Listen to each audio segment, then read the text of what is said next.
जय श्री कृष्ण। आज हम श्री कृष्ण के जन्म की कहानी सुनाते हैं। भाद्रपद कृष्ण पक्ष की अष्टमी को रात के 12 बजे मथुरा के राजा कंस की जेल में वासुदेव जी की पत्नी देवकी के गर्भ से 16 कलाओं से युक्त भगवान श्री कृष्ण का जन्म हुआ था। इस तिथि को रोहिणी नक्षत्र का विशेष महात्म्य है। इस दिन देश के समस्त मंदिरों का श्रृंगार किया जाता है। कृष्ण अवतार के उपलक्ष्य में झांकियां सजाई जाती है। भगवान कृष्ण का श्रृंगार करके झूला झुलाया जाता है। स्त्री पुरुष रात के 12 बजे व्रत रखते हैं। स्त्री पुरुष रात के 12 बजे तक व्रत रखते हैं। रात को 12 बजे शंख तथा घंटों की आवाज़ से श्री कृष्ण के जन्म की खबर चारों दिशाओं में गूंज उठती है। भगवान कृष्ण की आरती उतारी जाती है और प्रसाद वितरण किया जाता है। प्रसाद ग्रहण कर व्रत को खोला जाता है।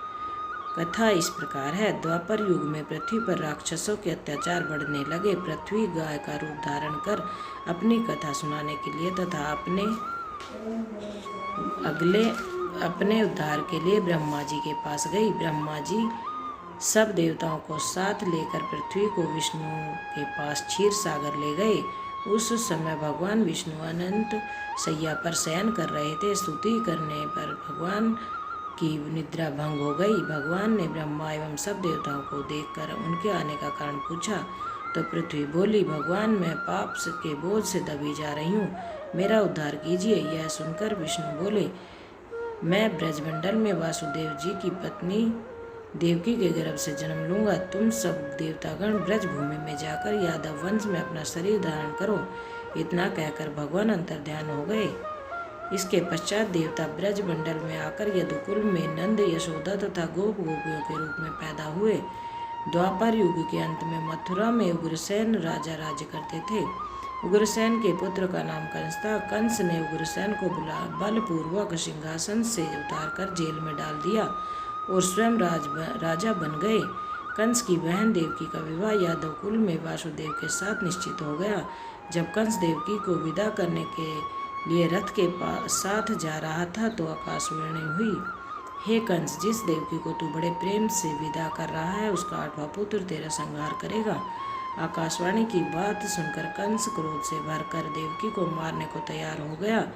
उसने सोचा न देवकी होगी न उसका कोई पुत्र होगा। वासुदेव जी ने उसने कंस को समझाया कि तुम्हें देवकी से तो कोई भय नहीं है। देवकी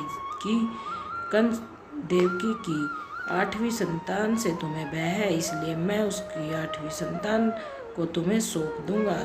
तुम्हारी समझ में जो आए उसके साथ वैसा ही व्यवहार करना।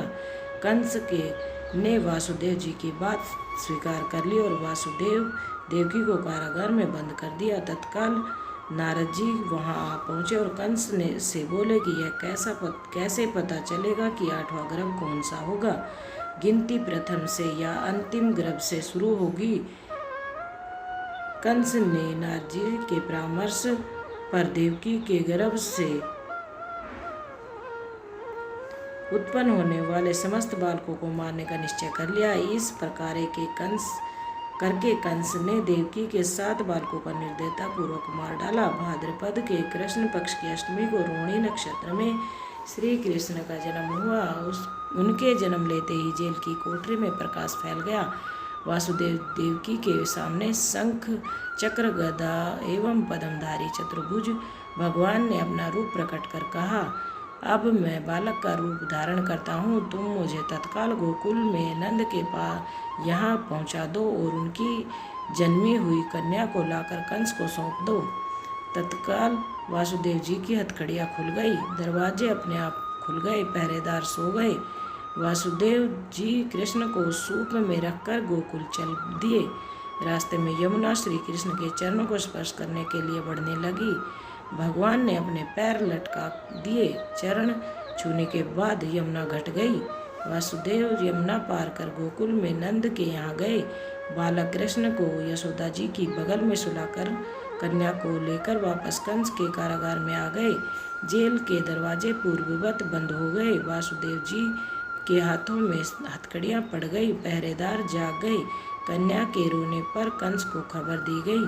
कंस ने कारागार में आकर कन्या को लेकर पत्थर पर पटक कर मारना चाहा, परंतु वह कंस के हाथ से छूटकर आकाश में उड़ गई और देवी का रूप धारण कर लिया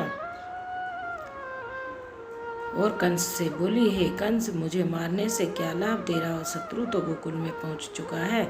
यह दृश्य देखकर कंस हतप्रभ और व्याकुल हो गया। कंस ने श्री कृष्ण को मारने के लिए अनेक दैत्य भेजे। श्री कृष्ण ने अपनी अलौकिक माया से सारे दैत्यों को मार डाला। बड़े होने पर कंस को मारकर उग्रसेन को राजगद्दी पर बैठाया। श्री कृष्ण की यह जन्म की कहानी है। जय श्री कृष्ण।